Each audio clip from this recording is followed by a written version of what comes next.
ഞാൻ George Mathew, Incheon Kia Nettoor service ഹെഡാണ്.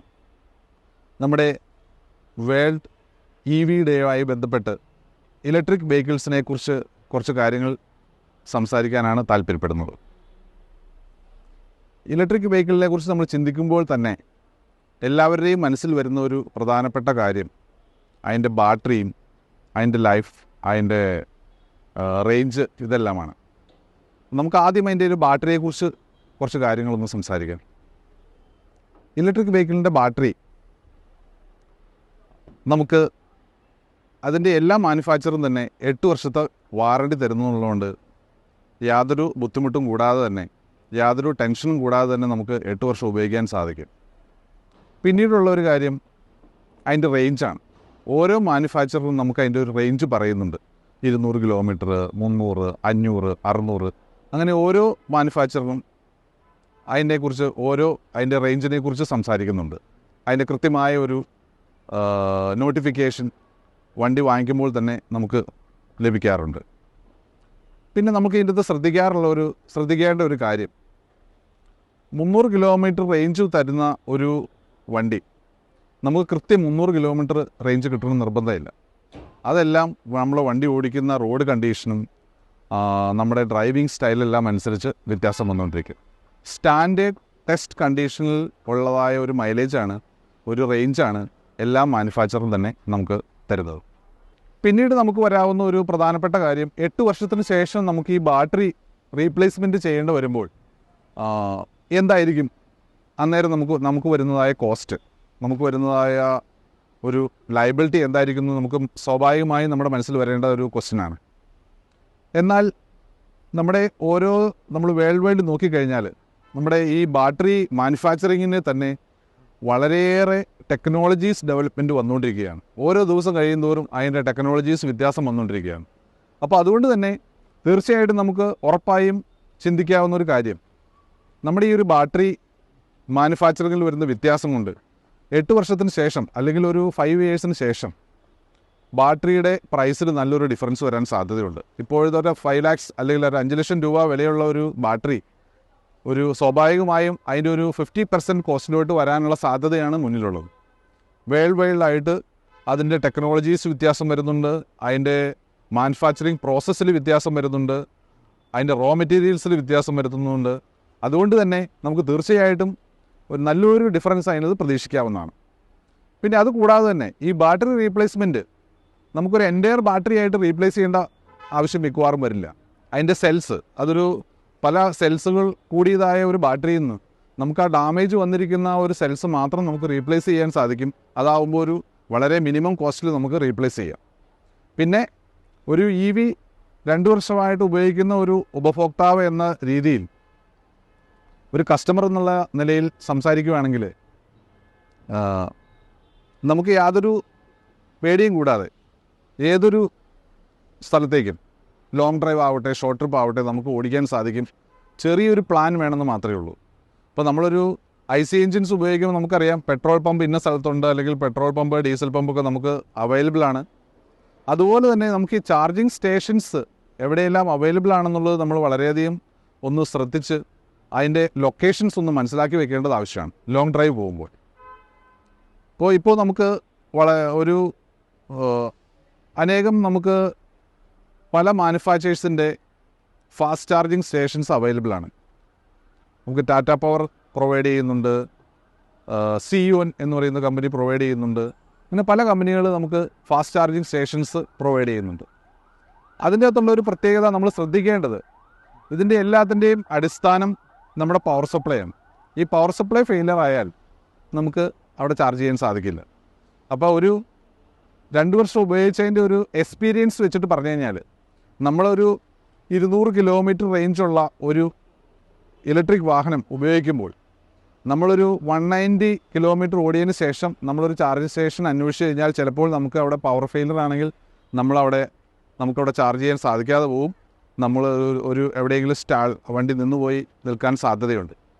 അപ്പോൾ അതിനൊരു ശരിയായൊരു കാര്യം ചെയ്യേണ്ടത്, നമ്മളിപ്പോൾ ഒരു ലോങ് ഡ്രൈവ് പോവുകയാണെങ്കിൽ ഒരു 100 കിലോമീറ്റർ കഴിയുമ്പോൾ നമ്മളൊരു ടോപ്പപ്പ് ചെയ്തോളണം. നമ്മളൊരു ചാർജ് സ്റ്റേഷൻ സെലക്ട് ചെയ്തിട്ട് അവിടെ നമ്മൾ ചാർജ് ചെയ്തതിന് ശേഷം യാത്ര തുടരാം. അല്ലാതെ നമ്മൾ കംപ്ലീറ്റ് ചാർജ് തീർന്നതിന് ശേഷം നമ്മൾ ഒരിക്കലും ചാർജ് സ്റ്റേഷൻ നമ്മൾ അന്വേഷിച്ച് പോകാൻ ഇടവരരുത്. രണ്ടാമത് നമുക്ക് ഹോം ചാർജേഴ്സ് ഉണ്ട്. ഹോം ചാർജേഴ്സ്, പോർട്ടബിൾ ചാർജേഴ്സ് എല്ലാം വണ്ടിയുടെ മാനുഫാക്ചേഴ്സ് തന്നെ നമുക്ക് പ്രൊവൈഡ് ചെയ്യുന്നുണ്ട്. ഇത് നമുക്ക് എവിടെയും ചാർജ് ചെയ്യാൻ സാധിക്കും. അതായത് ഒരു 3 പിൻ, ഒരു 16 ആംപിയർ പവർ പ്ലഗ്, പ്രോപ്പറായിട്ടുള്ള ഒരു എർത്തിങ് ഉണ്ടെന്നുണ്ടെങ്കിൽ തീർച്ചയായിട്ടും നമുക്ക് എവിടെയും ഈ വണ്ടി ചാർജ് ചെയ്യാൻ സാധിക്കും.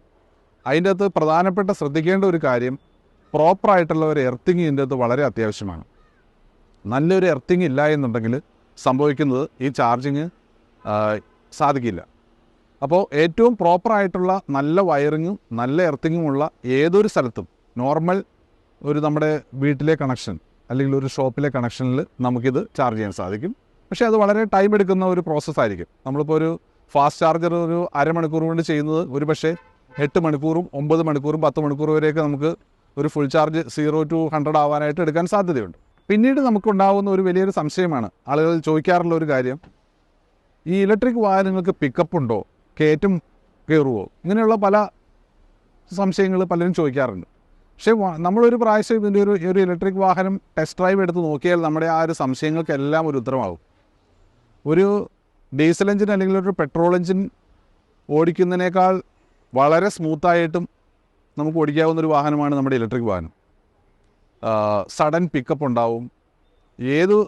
എത്ര വലിയ കയറ്റവും കയറുന്നതിന് യാതൊരു ബുദ്ധിമുട്ടില്ലാതെ കയറാൻ സാധിക്കും. പിന്നെ ഇതിൻ്റെ അകത്ത് നമുക്കൊരു പവർ ഓൾറെഡി ജനറേറ്റഡ് ആണ്, മീൻസ് സ്റ്റോർഡ് ആണ്. ബാറ്ററിയിൽ സ്റ്റോർ ചെയ്തിരിക്കുന്ന ഒരു പവർ നമ്മൾ ഡയറക്റ്റ് മോട്ടറിലോട്ട് കൊടുക്കുകയാണ് ചെയ്യുന്നത്. അപ്പോൾ അവിടെ ഒരു ലാഗും വരുന്നില്ല. ഒരു വണ്ടി നമ്മൾ അതിൻ്റെ ഇഗ്നീഷൻ ഓണാക്കി സ്റ്റാർട്ടായി, വണ്ടി നമ്മൾ ഡ്രൈവിലിട്ട് ആക്സിലേഷൻ കൊടുക്കുമ്പോൾ തന്നെ പവർ ഈസ് ദെയർ. പവർ അവിടെ ഉള്ളതുകൊണ്ട് പിന്നെ അതൊരു ജനറേറ്റ് ചെയ്തൊരു സാധാരണ എഞ്ചിനിൽ വരുന്നതായ ഒരു ജനറേറ്റ് ചെയ്ത പവർ അല്ല ട്രാൻസ്ഫർ ചെയ്യുന്നത്. നമുക്ക് സ്റ്റോർ ചെയ്തിരിക്കുന്ന ഒരു എനർജിയാണ് ട്രാൻസ്ഫർ ചെയ്തു പോകുന്നത്. അതുകൊണ്ട് തന്നെ മറ്റുള്ള ഏതൊരു ഹൈ എൻഡ് മോഡൽ കാറുകളെക്കാളും കൂടുതൽ റെസ്പോൺസ് നമുക്ക് ലഭിക്കുന്നത് ഇലക്ട്രിക് വാഹനങ്ങളിൽ നിന്നായിരിക്കും. വേൾഡ് വൈഡ് ആയിട്ട് അത് പ്രഖ്യാപിക്കാനുള്ള കാരണം തന്നെ നമ്മുടെ എൻവിറോൺമെൻറ്റൽ ഫ്രണ്ട്ലി ഒരു വാഹനമാണ് നമ്മുടെ ഇലക്ട്രിക് വെഹിക്കിൾ. ഇപ്പോൾ ഇന്ത്യയിലോട്ട് ഇലക്ട്രിക് വെഹിക്കിൾ വന്നിട്ട് അധികം കാലമായിട്ടില്ല. പക്ഷേ നമ്മുടെ out of India world wide electric വിപ്ലവമാണ് ശരിക്കും നടക്കുന്നത്. ഇലക്ട്രിക് വാഹനങ്ങളുടെ ഒരു വിപ്ലവം തന്നെയാണ് നടക്കുന്നത്. ഗവൺമെൻറ് കൂടുതൽ ഇലക്ട്രിക് വാഹനങ്ങൾ പ്രോത്സാഹിപ്പിക്കുന്നു, കൂടുതൽ സബ്സിഡികൾ കൊടുക്കുന്നു, ആളുകളെ കൊണ്ട് ഈ ഇലക്ട്രിക് വാഹനം വാങ്ങിക്കാനുള്ള പല രീതിയിലുള്ള പ്രോത്സാഹനങ്ങൾ കൊടുക്കുന്നു. ഇതെല്ലാം ചെയ്യുന്നതിൻ്റെ ഒരു ഉദ്ദേശം തന്നെ ഏറ്റവും ഒരു സീറോ പൊല്യൂഷൻ വാഹനമാണ് നമ്മുടെ ഇലക്ട്രിക് വെഹിക്കിൾ. കൂടാതെ സൗണ്ട് പൊല്യൂഷൻ അല്പം പോലും ഇല്ലാത്തൊരു വാഹനമാണ് നമ്മുടെ ഇലക്ട്രിക് വെഹിക്കിൾ. ഇലക്ട്രിക് വാഹനങ്ങളെക്കുറിച്ച് നമ്മൾ ചിന്തിക്കുമ്പോൾ തന്നെ നമ്മുടെ മനസ്സിൽ വരുന്നൊരു ചോദ്യമാണ് ഇതിൻ്റെ സർവീസിനെ കുറിച്ച്. സർവീസ് എന്ന് പറയുമ്പോൾ തന്നെ നമുക്ക് നോർമൽ വരുന്നതായ ഒരു കാര്യം ഓയിൽ ചേഞ്ച് എന്നുള്ളതാണ്. നമ്മുടെ ഈ EV വണ്ടികളിൽ നമുക്ക് ഓയിൽ ചേഞ്ച് ഇല്ല. ഒരു മോട്ടോർ മാത്രം ഉള്ളതുകൊണ്ട് അതിനകത്ത് ഓയിൽ ചേഞ്ച് അങ്ങനെയുള്ളൊരു കൺസെപ്റ്റേ ഇല്ല.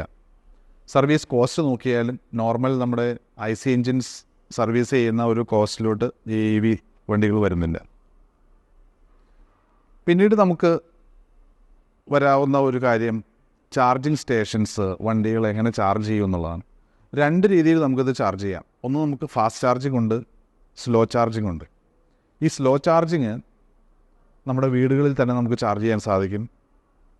പിന്നെ സോളാർ സിസ്റ്റം നമ്മൾ ഇൻസ്റ്റാൾ ചെയ്തിട്ടുണ്ടെങ്കിൽ നമ്മുടെ ഒരു വാഹനം കൊണ്ടുനടക്കുന്നതിന് വേറെ കോസ്റ്റൊന്നും ഇല്ലാതെ തന്നെ നമുക്ക് കൊണ്ടുനടക്കാൻ സാധിക്കും.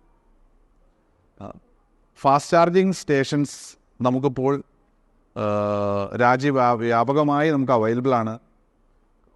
കുറേയേറെ മാനുഫാക്ചേഴ്സ് ഫാസ്റ്റ് ചാർജിങ് സ്റ്റേഷൻസുമായിട്ട് രംഗത്ത് വന്നിട്ടുണ്ട്. പിന്നെ പല ഹോട്ടൽസ്, റെസ്റ്റോറൻറ്റ്സ് ഇവരെല്ലാവരും ഇത് അറ്റാച്ച് ചെയ്ത് ചാർജിങ് സ്റ്റേഷൻ സ്ഥാപിക്കുന്നുണ്ട്. ഇതെല്ലാം നമുക്ക് ഇലക്ട്രിക് വാഹനം ഉപയോഗിക്കുന്നവർക്ക് വളരെ കൺവീനിയൻ്റ് ആയിട്ട് ഉപയോഗിക്കാവുന്ന ഒരു മാർഗ്ഗമാണിതെല്ലാം. പിന്നീട് നമുക്ക് ഈ ചാർജിങ് സ്റ്റേഷൻസിൻ്റെ ലൊക്കേഷൻ, അവൈലബിലിറ്റി എല്ലാം അറിയാനായിട്ട് പല ആപ്ലിക്കേഷൻസ് നമുക്കിപ്പോൾ അവൈലബിൾ ആണ്. ഈ ആപ്ലിക്കേഷൻസ് ഇൻസ്റ്റാൾ ചെയ്യുന്നത് വഴി നമുക്ക് ഒരു റൂട്ട് മാപ്പ്, മീൻസ് നമുക്ക് ഇവിടുന്ന് ഇപ്പോൾ ഒരു ബാംഗ്ലൂർ പോകണം അല്ലെങ്കിൽ ചെന്നൈ പോകണം, നമ്മളൊരു ഡെസ്റ്റിനേഷൻ ഈ ആപ്ലിക്കേഷനിൽ എൻ്റർ ചെയ്ത് കഴിഞ്ഞാൽ നമുക്കറിയാൻ സാധിക്കും. ഈ പോകുന്ന റൂട്ടിൽ എവിടെയെല്ലാം ചാർജിങ് സ്റ്റേഷൻസ് ഉണ്ട് എന്ന് നമുക്കറിയാം. കൂടാതെ നമുക്ക് അവിടുത്തെ പവർ അവൈലബിലിറ്റി അറിയാൻ സാധിക്കും. അപ്പോൾ ഒരു യാത്ര നമ്മൾ പ്ലാൻ ചെയ്യുമ്പോൾ തന്നെ നമുക്ക് ഈ ഒരു കാര്യം കൂടെ മുൻകൂറായിട്ട് പ്ലാൻ ചെയ്ത് പോയി നമുക്ക് വളരെ ഒരു ബുദ്ധിമുട്ടും ഇല്ലാതെ തന്നെ നമുക്ക് ആ ഡെസ്റ്റിനേഷനിൽ എത്തിച്ചേരാൻ സാധിക്കും. പിന്നീട് വരുന്ന ഒരു ചോദ്യം ഇലക്ട്രിക് വാഹനങ്ങളുടെ സേഫ്റ്റിയെക്കുറിച്ചാണ്. ഇപ്പോൾ നമ്മൾ പലപ്പോഴും പേപ്പറുകളിലെല്ലാം വായിക്കാറുണ്ട്, വാഹനം കത്തി നശിച്ചു, നിർത്തിയിട്ടിരുന്ന വാഹനം കത്തി നശിച്ചു, ഇങ്ങനെ പല കാര്യങ്ങൾ നമ്മുടെ ചിന്തയിൽ വരാറുണ്ട്. ഇലക്ട്രിക് വാഹനങ്ങളും സാധാരണ മറ്റു വാഹനങ്ങൾ പോലെ തന്നെ എല്ലാ സേഫ്റ്റി പ്രിക്കോഷൻസും അതിൻ്റെ അകത്തുണ്ട്. പിന്നെ നമ്മൾ അൺഓത്തറൈസ്ഡ് ആയിട്ടുള്ള എന്തെങ്കിലും ഒരു ആക്സസറീസോ എന്തെങ്കിലും കാര്യങ്ങൾ നമ്മൾ ഫിറ്റ് ചെയ്തിട്ടുണ്ടെങ്കിൽ അത് ആ വാഹനത്തിൻ്റെ സേഫ്റ്റിയെ തീർച്ചയായിട്ടും ബാധിക്കും. അപ്പോൾ നമ്മൾ ശ്രദ്ധിക്കേണ്ടതായ കാര്യങ്ങൾ, നമ്മൾ ഓരോ മാനുഫാക്ചേഴ്സും പറയുന്നതായ പ്രിക്കോഷൻസ്, നമ്മൾ ശ്രദ്ധിക്കേണ്ട കാര്യങ്ങളെല്ലാം വളരെ ശ്രദ്ധയോടുകൂടി ശ്രദ്ധിക്കേണ്ട ആവശ്യമുണ്ട്. നമ്മൾ അനാവശ്യമായിട്ടുള്ള ആക്സസറീസ്, അതായത് അൺഓത്തറൈസ്ഡ് ആയിട്ടുള്ള യാതൊരു ആക്സസറീസും നമ്മൾ ഫിറ്റ് ചെയ്യാനായിട്ട് ഒരിക്കലും ശ്രമിക്കരുത്. ഇതെല്ലാം വാഹനത്തിൻ്റെ സുരക്ഷയെ ബാധിക്കുന്ന കാര്യങ്ങളാണ്.